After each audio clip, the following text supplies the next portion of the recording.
வணக்கம். இலங்கை செய்திகளுடன் நான் நிரோஷன். விரிவான செய்திகளுக்கு முன் தலைப்புச் செய்திகள்.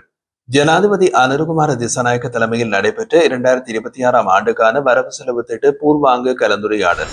ரணில் விக்ரமசிங்கவின் கைது நாட்டின் ஜனநாயக அரசியலுக்கு விடுவிக்கப்பட்ட மிகப்பெரிய சவாலாகும் என்று எதிர்க்கட்சித் தலைவர் சஜித் பிரேமதாச தெரிவிப்பு. செம்மணி புதைகுழிக்கு நீதி கோரி வரும் 29ஆம் தேதி முதல் வடக்கு மற்றும் கிழக்கு மாகாணங்களில் கையெழுத்து போராட்டம் ஆரம்பிக்கப்பட உள்ளதாக சுரேஷ் பிரேமச்சந்திரன் அறிவிப்பு. மீண்டும் அரசியல் வட்டாரங்களில் பேசுபொருளாகியுள்ள முன்னாள் ஜனாதிபதி மஹிந்த ராஜபக்சவின் மனைவி ஷிராந்தி ராஜபக்சவின் 2024ஆம் ஆண்டு பிரான்ஸ் விஜயம். இனி விரிவான செய்திகள். 2025ஆம் ஆண்டுக்கான நகர அபிவிருத்தி நிர்மாணிப்பு மற்றும் வீடமைப்பு அமைச்சின் திட்டங்கள் தொடர்பான மீளாய்வும் 2026ஆம் ஆண்டுக்கான வரவு செலவு திட்ட பூர்வாங்க கலந்துரையாடலும் ஜனாதிபதி அலுவலகத்தில் ஜனாதிபதி அனுருகுமார திசாநாயக்க தலைமையில் நடைபெற்றுள்ளது. கலந்துரையாடலில் நகர மற்றும் கிராமிய வீடமைப்பு, நகர அபிவிருத்தி திட்டமிடல், கழிவு முகாமைத்துவம், நீர் வழங்குதல், சுகாதாரம் உள்ளிட்ட துறைகள் பரிசீலிக்கப்பட்டன. கடந்த பொருளாதார நெருக்கடியால் நிறுத்தப்பட்ட திட்டங்களை மீண்டும் தொடங்குவது, தொடரும் திட்டங்களில் உள்ள சிக்கல்கள், இலக்குகளை அடைய வேண்டிய அவசியம் ஆகியவை கவனத்திற்கு கொண்டு வரப்பட்டது. ஜனாதிபதி வீடமைப்பு மற்றும் கட்டிட திட்டங்களில் மக்களின் தேவைகளுக்கு முன்னுரிமை அளிக்க வேண்டும் என்றும், பயன்படுத்தப்படாத அரசாங்க கட்டடங்கள் உருவாக்க காரணமான முந்தைய தவறுகளை தவிர்க்க வேண்டும் என்றும் வலியுறுத்தினர். வடக்கு கிழக்கில் மேல்குடியேற்ற வீடமைப்பு, ஹோமாஹமர் டெக் சிட்டி, பொலனறுவை நிர்வாக வளாகம், சிட்டி பிளாண்டிங் உள்ளிட்ட திட்டங்கள், சீன இந்திய கடன் உதவியோடு நடைபெறும் வீடமைப்பு திட்டங்கள், ஹமாந்தோட்டை பால திட்டங்களின் பிரச்சனைகள், நகர்ப்புற அடுக்குமாடி வீடுகள் ஒப்படைப்பு சிக்கல்கள், காணி கையகப்படுத்தல் தொடர்பான சட்ட பிரச்சனைகள், கிராமிய நீர் விநியோகம் உள்ளிட்டவையும் ஆராயப்பட்டது. மேலும் கிளீன் ஸ்ரீலங்கா திட்டத்தின் கீழ் கழிவு முகாமைத்துவம், வெள்ளம் மற்றும் அனர்த்த தடுப்பு நடவடிக்கைகள், வங்கிகளின் ஒத்துழைப்புடன் பயனடையாத மக்களுக்கான புதிய பொறிமுறைகள், அரசாங்க ஆலோசனைகள் சேவைகள் நிறுவும் அவசியமும் குறித்தும் விவாதிக்கப்பட்டது. முன்னாள் ஜனாதிபதி ரணில் விக்ரமசிங்கவின் கைது ஒரு தனிப்பட்ட சம்பவம் அன்று, மாறாக நாட்டின் ஜனநாயக அரசியலுக்கு விடுக்கப்பட்ட மிகப்பெரிய சவாலாகும் என்று எதிர்க்கட்சித் தலைவர் சஜித் பிரேமதாச தெரிவித்துள்ளார்.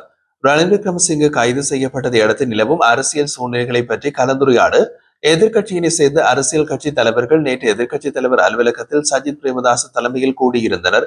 இந்த கூட்டத்தில் உரையாற்றிய சஜித் பிரேமதாச இந்த சவாலை சமாளிக்க எதிர்க்கட்சியின் அனைத்து அரசியல் கட்சிகளும் ஒருங்கிணைந்து செயல்படுவது அவசியம் என்று வலியுறுத்தினார். மேலும் குறுகிய காலமும் நீண்ட காலமும் உள்ள வேலை திட்டங்களை உருவாக்குவது இந்த கூட்டத்தின் நோக்கம் என்றும் அவர் குறிப்பிட்டிருந்தார். முன்னாள் ஜனாதிபதி மைத்ரிபால சிறிசேனவும் கூட்டத்தில் கருத்து தெரிவித்தார். தற்போதைய நிலைமையில் 2 முக்கிய அம்சங்களுக்கு தீர்வு காண வேண்டும் என்று அவர் சுட்டிக்காட்டினார். அதில் முதல் அம்சம் ரணில் விக்ரமசிங்கை விடுவிப்பதற்கான நடவடிக்கைகளும், இரண்டாவது நாட்டின் ஜனநாயகத்திற்கு விடுக்கப்பட்டுள்ள சவால்களை எதிர்கொள்வதுமாகும். இதற்காக அரசியல் வேறுபாடுகளை தற்காலிகமாக ஒதுக்கி வைத்து அனைத்து கட்சிகளும் ஒன்றிணைய வேண்டும் என்று வலியுறுத்தினார்.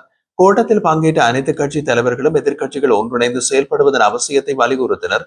ரணில் விக்ரமசிங்க தொடர்பான வழக்கு நடவடிக்கைகள் மட்டுமல்லாது அரசாங்கத்தின் ஜனநாயக விரோத நடவடிக்கைகளுக்கு எதிராகவும் கூட்டாக செயல்பட வேண்டிய அவசியத்தினை சஜித் பிரேமதாச மீண்டும் நினைவூட்டினார். இதற்காக கட்சி செயலாளர்கள் பங்கேற்கும் வகையில் ஒரு செயற்குழுவினை அமைப்பதற்கு தீர்மானிக்கப்பட்டது. மேலும் வரும் ஆகஸ்ட் 27ஆம் தேதி மீண்டும் எதிர்க்கட்சி தலைவர் அலுவலகத்தில் கூடுவதற்கும் இந்த கூட்டத்தில் பங்கேற்ற தலைவர்கள் ஒருமித்த முடிவு எடுத்தனர். செம்மணி புதைகுழிக்கு நீதி கோரி வரும் 29ஆம் தேதி முதல் வடக்கு மற்றும் கிழக்கு மாகாணங்களில் கையெழுத்து போராட்டம் ஆரம்பிக்கப்பட உள்ளதாக ஜனநாயக தமிழ் தேசிய கூட்டமைப்பின் ஊடக பேச்சாளரும் இணைத் தலைவருமான சுரேஷ் பிரேமச்சந்திரன் தெரிவித்தார். யாழ்ப்பாணத்தில் நேற்று நடைபெற்ற ஊடகவியலாளர் சந்திப்பில் அவர் இதனை அறிவித்திருந்தார். வடக்கு மற்றும் கிழக்கில் வாழும் மக்களிடமிருந்து கையெழுத்துக்களை பெற்று சர்வதேச நீதி விசாரணைகள் அவசியம் என்பதை வலியுறுத்த வேண்டிய சூழல் உருவாகியுள்ளது. இதற்கு முன்னர் ஐநா சபைக்கு பல்வேறு அறிக்கைகள் அனுப்பப்பட்டிருந்தாலும் இம்முறை இது தமிழ் மக்களின் ஒருமித்த கோரிக்கையாக முன்வைக்கப்பட உள்ளதாக அவர் குறிப்பிட்டார். ஆரம்ப கட்டமாக கையெழுத்து போராட்டத்தை முன்னெடுக்க ஜனநாயக தமிழ் தேசிய கூட்டமைப்பு தீர்மானித்துள்ளது. இதற்காக இலங்கை தமிழரசு கட்சி மற்றும் தமிழ் தேசிய மக்கள் முன்னணியுடனும் கலந்துரையாடப்பட்டு அவர்களும் ஆதரவு தெரிவித்துள்ளனர். இலங்கை தமிழரசு கட்சி இது தமிழ் மக்களின் பொது பிரச்சனை என்பதால் ஒன்றிணைந்து செயல்பட வேண்டும் என்று ஏற்றுக்கொண்டுள்ளது. முன்னணியும் சில மாற்றங்களுடன் போராட்டத்தில் பங்கேற்பதற்கு சம்மதித்துள்ளது. எனவே அடுத்த 10 நாட்களில் மக்களிடமிருந்து கையெழுத்துக்களை பெற்று அவற்றை உரிய தரப்புகளுக்கு சமர்ப்பிக்க நடவடிக்கை எடுக்கப்பட உள்ளதாக சுரேஷ் பிரேமச்சந்திரன் தெரிவித்தார். இந்த ஊடகவியலாளர் சந்திப்பில் நாடாளுமன்ற உறுப்பினர் செல்வம் அடைக்கலநாதன், முன்னாள் நாடாளுமன்ற உறுப்பினர்கள் தர்மலிங்கம் சித்தார்த்தன், செல்வராசா கஜேந்திரன், முகேசுக சந்திரகுமார், M.A. சுமந்திரன், ஈழமக்கள் புரட்சிகர விடுதலை முன்னணி தலைவர் சுரேஷ் பிரேமச்சந்திரன் மற்றும் ஜனநாயக போராளி கட்சியின் பிரதிநிதி வேந்தன் ஆகியோரும் பங்கேற்றனர். அரசியல் பழிவாங்கலை முன்னிலைப்படுத்தாமல் மக்கள் வழங்கிய வாக்குறுதிகளை நிறைவேற்றுவதில் அரசாங்கம் கவனம் செலுத்த வேண்டும். மக்களின் நம்பிக்கை ஏற்கனவே சிதைவடைந்துள்ள நிலையில் அவர்களின் கவனத்தை திசை திருப்புவதற்காகவே கைதுகள் மேற்கொள்ளப்படுவதாக ஸ்ரீலங்கா பொதுஜன பெரமுனவின் ஊடக பேச்சாளர் சஞ்சீவ் எதிரிமான தெரிவித்தார். ஸ்ரீலங்கா பொதுஜன பெரமுனவின் தலைமையகத்தில் திங்கட்கிழமை நடைபெற்றிருந்த ஊடகவியலாளர் சந்திப்பின் போது அவர் இதனை குறிப்பிட்டார்.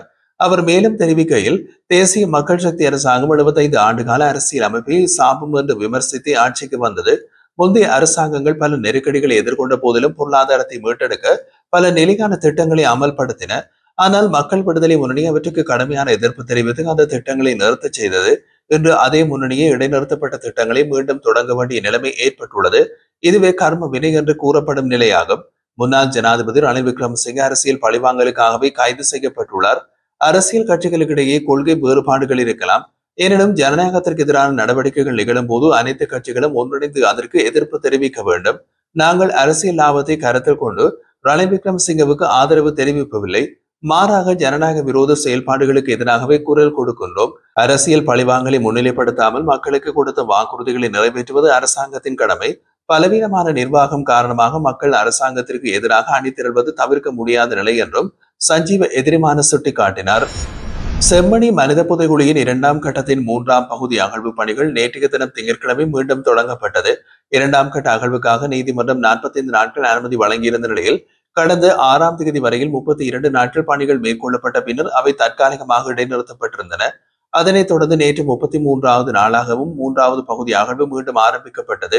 இதன்போது ஏற்கனவே அகழ்வு தளங்களை மேலும் விரிவாக்கும் நடவடிக்கைகள் முன்னெடுக்கப்பட்டன. இந்த பணிகள் இன்று செவ்வாய்க்கிழமையும் தொடர்கிறது. இதற்கிடையில் கடந்த 6ஆம் தேதி வரை கட்டம் கட்டமாக மேற்கொள்ளப்பட்ட 40 நாட்கள் அகழ்வு நடவடிக்கைகளின் போது மொத்தமாக 150 எலும்புக்கூட்டு தொகுதிகள் அடையாளம் காணப்பட்டு முழுமையாக அகழ்ந்து எடுக்கப்பட்டிருந்த என்பதும் குறிப்பிடத்தக்கது.